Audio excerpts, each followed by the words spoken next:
Halo semuanya, selamat datang kembali di video saya. Hari ini kita akan membahas platform crowdfunding paling populer dalam ekosistem Web3, yaitu Gitcoin. Jadi, Gitcoin ini adalah platform yang menghubungkan kreator, developer, dan komunitas untuk mendanai proyek open source, sosial, dan Web3 secara transform melalui blockchain-nya. Jadi mungkin lebih detailnya, dari apa itu crowdfunding atau DeFi, Decentralized Crowdfunding, adalah penggalangan dana berbasis blockchain yang berlangsung tanpa perantara, tanpa perusahaan, tanpa bank, dan tanpa platform seperti Kickstarter atau GoFundMe. Semua proses dilakukan oleh smart contract, sehingga lebih transparan, aman, dan terbuka untuk siapapun. Jadi konsep utamanya itu dia terdesentralisasi. Tidak ada pihak tunggal yang memegang dana atau mengatur kampanye. Semua orang bisa ikut dan smart contract lah yang mengelola uang. Lalu yang kedua, transparansi total. Semua transaksi bisa dilihat di blockchain sehingga tidak ada manipulasi data, penyimpangan dana, atau janji palsu dari pemilik proyek. Lalu yang ketiga itu ada akses global. Jadi siapapun di dunia bisa mendukung proyek tanpa rekening bank, cukup dengan crypto wallet. Lalu yang keempat, dari keamanan dana. Donasi ini hanya dipindahkan ke pemilik proyek jika syarat di smart contract terpenuhi. Misalnya, target dana tercapai, waktu kampanyenya selesai, milestone tertentu terpenuhi. Jika syarat gagal, uang otomatis dikembalikan ke donatur atau refund otomatis. Lalu ada contoh cara kerja dari crowdfunding DeFi ini. Yang pertama, pemilik proyek membuat kampanye di platform DeFi. Lalu mereka menentukan target dana, waktu penggalangannya, alamat wallet, smart contract untuk menahan dana, dan yang ketiga, donatur mengirim dana dalam bentuk USDC, ETH atau DAI. Lalu yang keempat, smart contract menahan dana sampai target tercapai. Lalu yang kelima, jika target berhasil, dana dikirim ke pemilik proyek, dan jika gagal, dana kembali otomatis. Nah, contoh cara kerja. Nah, terus apa sih Gitcoin? Gitcoin ini adalah platform pendanaan terdesentralisasi yang dimana DeFi based crowdfunding yang fokus mendukung proyek open source, public goods, dan pengembangan ekosistem Web3. Nah, Gitcoin ini sangat terkenal karena mekanisme pendanaannya yang inovatif, yaitu quadratic funding, yang dimana sistem pembiayaan yang memberikan kekuatan besar kepada komunitas. Nah, Gitcoin ini bukan sekadar platform donasi, tapi ekosistem lengkap yang menghubungkan antara developer open source, organisasi Web3-nya, sponsor besar, dan komunitas kripto global agar proyek penting bisa mendapatkan modal yang berkelanjutan. Nah, lalu kenapa sih Gitcoin ini dibangun? Jadi, dunia open source ini menghadapi masalah yang klasik, seperti proyek penting tidak punya pendanaan tetap. Banyak library dan software yang dipakai jutaan orang, tapi pembuatnya tidak dibayar. Lalu yang kedua, tidak ada insentif finansial untuk kontribusi open source. Lalu yang ketiga, dia bergantung pada donasi tradisional yang tidak stabil dan sering tidak transparan. Lalu yang keempat, infrastruktur Web3 juga butuh pendanaan agar tetap berkembang dan aman. Nah, makanya Gitcoin ini hadir untuk memecahkan masalah ini menggunakan mekanisme DeFi, yang dimana dananya bersifat global, transparansinya on-chain, tidak dikontrol perusahaan juga, dan terbuka bagi siapapun. Nah, jadi konsep utama Gitcoin ini, yang pertama, ada Gitcoin Grants.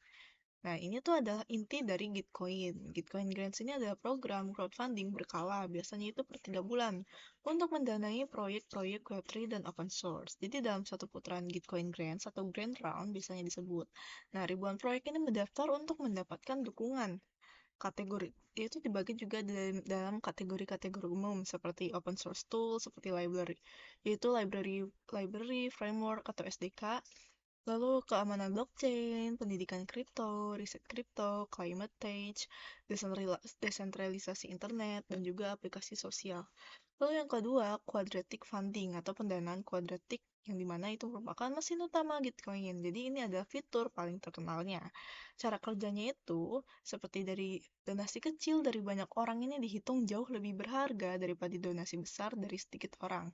Kenapa? Karena Gitcoin ini percaya bahwa proyek yang didukung banyak komunitas lebih penting daripada proyek yang hanya disukai investor besar. Formulanya mungkin sederhana ya, seperti jumlah dana total, donasi komunitas ditambah matching funds dikali dengan rumus kuadratik. Contoh ilustrasinya mungkin seperti satu orang berdonasi sebanyak $100, yang dimana nanti dampaknya kan kecil. Tapi jika 100 orang berdonasi sebanyak $1, 100 orang per orang itu berdonasi $1, dampaknya besar karena banyak pendukungnya. Jadi suara komunitas ini lebih kuat daripada uang yang besar. Inilah alasan Gitcoin dianggap paling adil untuk pendanaan proyek publik. Lalu yang ketiga ada matching funds, yaitu dana pencocokan.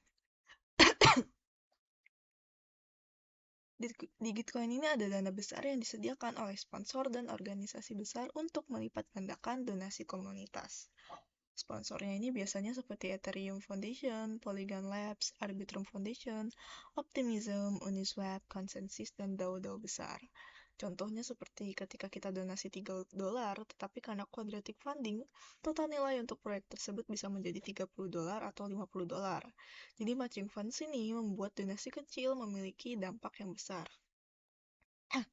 Lalu selanjutnya ada public good funding. Jadi Gitcoin ini memfokuskan pendanaan hanya pada public goods. Public goods adalah sesuatu yang gratis untuk dipakai siapa saja. Dia juga tidak bisa dimiliki satu pihak saja dan bermanfaat untuk publik. Dalam konteks Web3 ini, public goods adalah teknologi yang open source, sistem keamanannya sudah dipakai blockchain, lalu juga memiliki infrastruktur jaringan dan juga edukasi kripto dan juga tools developer yang dipakai banyak proyek. Jadi, tanpa public goods, dunia blockchain ini tidak dapat berkembang. Nah, Gitcoin ini memastikan hal-hal penting ini mendapatkan pendanaan jangka panjang. Lalu yang kelima ada transparansi yang on-chain. Jadi, semua donasi ini tercatat di blockchain, dapat dilihat siapa saja, tidak bisa dimanipulasi, dan tidak bisa diselewengkan. Jadi, tidak ada pemegang dana atau admin yang bisa kabur. Semua dana ini ditahan oleh smart contract sampai round selesai. Lalu yang keenam ada Gitcoin Passport atau anti-Sybil. Nah, karena quadratic funding ini rentan disalahgunakan, misalnya satu orang membuat 100 akun untuk donasi kecil, Gitcoin membuat alat verifikasi tanpa KYC tradisional. Nah, Gitcoin Password ini menggunakan riwayat wallet, social link, reputasi Web3, ENS, dan proof of humanity dan kehadiran digital lainnya. Yang dimana ini memastikan donatur adalah manusia asli, bukan bot. Yang ketujuh, stake Gitcoin yang baru yang dimulai dari tahun 2023 sampai saat ini. Gitcoin kini tidak hanya menyediakan funding, tetapi mereka juga menyediakan seperti tools voting, framework untuk pendanaan DAO, alat untuk membangun program grant sendiri, dan juga banyak blockchain besar memakai Gitcoin sebagai sistem pendanaan internal. Nah, lalu lanjut ke mengapa sih Gitcoin ini sangat penting dalam DeFi? Jadi, kenapa penting itu? Karena pendanaannya itu terdesentralisasi dan benar-benar transparan. Dia ini nggak ada campur tangan institusi atau bank. Lalu juga dia dapat memperkuat komunitas, yang dimana komunitas ini menentukan proyek mana yang layak didukung. Lalu juga melahirkan banyak inovasi Web3. Banyak proyek terkenal seperti Uniswap, Wallet Connect, Yearn Finance pernah ikut Bitcoin Grants. Dan juga mendukung keberlangsungan open source. Jadi developer open source akhirnya punya pendapatan jangka panjang. Lalu yang kelima ada mendorong pemerataan dana. Nah, proyek kecil bisa bangkit karena dukungan komunitas, bukan karena investor besar. Contoh proyek nyata nih, yang didanai oleh Gitcoin tuh. Jadi ada beberapa proyek Web3 besar lahir dari Gitcoin, seperti antaranya tuh Uniswap, Wallet Connect, Leaders.js, Hardhat, Open Zeppelin Security, dan Ethereum ORG3 Design. Jadi semuanya sekarang menjadi fondasi dunia kripto global. Lalu lanjut kita ke cara kerja dari Gitcoin. Yang pertama ada grand rounds. Gitcoin ini akan mengadakan pendanaan dalam gelombang atau ronde. Lalu yang kedua proposal proyek. Kreator membuat proposal berisi tujuan, kebutuhan dana, roadmap, dan manfaat. Lalu yang ketiga komunitas memberi donasi. Yang dimana siapapun bisa memberi donasi kecil, bahkan hanya beberapa sen. Lalu yang keempat ada quadratic funding. Nah, Bitcoin di sini akan menambah dana matching fund berdasarkan jumlah pendukung, bukan jumlah uangnya. Contoh, 200 orang donasi $1, yang dimana mereka akan dapat matching fund besar.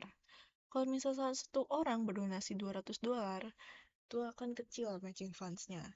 Nah, lalu selanjutnya ada smart contract escrow, diadakan dana baru turun setelah milestone terpenuhi. Lalu yang keenam ada governance, yaitu pemilik token Gitcoin dapat mengatur arah platform. Nah, lanjut kita masuk ke fitur utamanya dari Gitcoin. Nah, jadi Gitcoin ini pastinya memiliki sejumlah fitur yang membuatnya menjadi platform crowdfunding DeFi paling berpengaruh di dunia Web3. Fitur-fitur ini bukan hanya alat pendanaan, tetapi juga sistem yang membangun ekosistem open source dan teknologi blockchain agar terus berkembang. Langsung aja. Yang pertama ada quadratic funding, yaitu pendanaan kuadratik. Ini adalah fitur paling terkenal dari Gitcoin sekaligus yang membuatnya berbeda dari platform lain. Jadi quadratic funding ini adalah mekanisme pendanaan yang menghitung nilai donasi berdasarkan jumlah orang yang berdonasi, bukan besar jumlah donasi. Nah, lalu yang kedua ada matching pool, yang ketiga ada grants, yang ketiga ada public goods funding, yang kelima ada on-chain transparency, dan yang keenam ada passport, yang dimana tadi udah saya jelaskan di fitur-fiturnya ya. Ada juga fitur-fitur tambahan lain di Gitcoin, yaitu seperti Gitcoin Grants Tax, yaitu rangkaian alat berbasis smart contract untuk mengelola program grant public, yang dimana di sini ada 3 komponen utama, yaitu manager untuk program grant, yang dimana dia untuk membuat ronde, pendanaan, yaitu proposal, dan melakukan pembayaran massal. Lalu ada Explorer, itu tempat donatur yang bisa menjelajahi proyek-proyek yang mengajukan grant dan memilih mana yang akan didukung.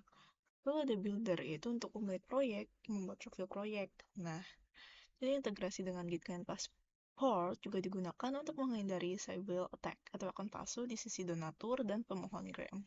Lalu yang kedua ada bounties dan hackathons. Nah, Gitcoin ini memungkinkan pemilik proyek open source untuk membuat bounties atau tugas di GitHub atau repository lain. Lalu pengembang bisa menyelesaikannya dan mendapatkan hadiah atau reward. Ada fitur juga crowdfund bounties, di mana banyak orang bisa ikut menyumbang dana untuk bounty tertentu. Jadi bounty tersebut bisa mendapatkan dukungan dana komunitas. Nah, Gitcoin ini juga rutin menyelenggarakan hackathon di Web3, di mana peserta dapat berkolaborasi, membangun proyek, dan memperoleh dana hadiah dari Gitcoin. Lalu yang ketiga ada Quest. Nah, Gitcoin Quest ini ada cara gamifikasinya untuk pengguna belajar tentang Web3. Pengguna bisa menyelesaikan quest atau tugas edukatif dan mendapatkan reward seperti ETH atau poin. Nah, quest ini bisa berasal dari komunitas Gitcoin, sehingga tidak hanya dari tim inti Gitcoin. Lalu ada Kudos. Nah, Gitcoin ini punya sistem kudos, yaitu semacam penghargaan sosial berbentuk NFT yang bisa diberikan satu sama lain sebagai tanda apresiasi. Kudos ini mencerminkan keterampilan tertentu, misalnya seperti desain store atau kontribusi komunitas. Nah, selanjutnya juga ada Gitcoin token, yaitu untuk governance atau pengambilan keputusan di platform Gitcoins. Nah, pemegang Gitcoin token ini dapat ikut voting terhadap proposal untuk perkembangan Gitcoin dan alokasi dana komunitas. Lalu selanjutnya juga ada Gitcoin Passport untuk sistem identitas digital yang membantu memastikan bahwa pengguna itu ada manusia nyata dan bukan akun bot. Juga ada skor pasport yang berpengaruh pada seberapa besar kontribusi donasi kita yang dianggap dalam matching fund Gitcoin grants. Lalu yang ketujuh ada dana matching dan round grants, yang dimana Gitcoin mengumpulkan matching pool dari sponsor untuk setiap ronde grant, dan dana ini akan digunakan untuk memperbesar donasi komunitas melalui mekanisme matching. Lalu juga dari saat ronde grant berlangsung, pemilik proyek yang lolos akan menerima donasi plus bagian dari matching funds yang tergantung bagaimana komunitas mendukung mereka melalui quadratic funding. Lalu Gitcoin juga pasti memastikan semua donasi dan alokasi matching fund diperiksa untuk mencegah kecurangan, misalnya seperti cyber attack. Lalu selanjutnya ada retroactive funding. Ini untuk mengeksplorasi model pendanaan di mana proyek dinilai berdasarkan dampak yang sudah diberikan, bukan hanya janji masa depan. Lalu juga yang terakhir ada DAO Gitcoin. Nah, Gitcoin ini secara progresif mengarah menjadi DAO atau ini ya, Decentralized Autonomous Autonomous Organization yaitu organisasi yang dikelola oleh pemegang token GTC dan komunitasnya. Nah, dalam Gitcoin DAO ini, para stewards atau pengelola komunitas ikut menentukan arah pengembangan platform dan distribusi dana publik. Kalau sifat desa, nah karena sifatnya desentralisasi, keputusan penting ini misal alokasi matching funds bisa diputuskan oleh komunitas, bukan hanya tim Gitcoin. Nah, jadi seperti yang bisa dilihat banyak sekali fitur-fitur yang ada di Gitcoin ini. Itu saja analisis lengkap Gitcoin sebagai platform crowdfunding DeFi, yang dimana Gitcoin membuktikan bahwa blockchain dapat digunakan tidak hanya untuk trading, tetapi juga untuk membangun proyek sosial dan open source yang bermanfaat bagi semua orang. Segitu saja pemaparan dari saya. Terima kasih sudah menonton dan semoga materi ini membantu memahami konsep DeFi dengan lebih mudah dan jelas.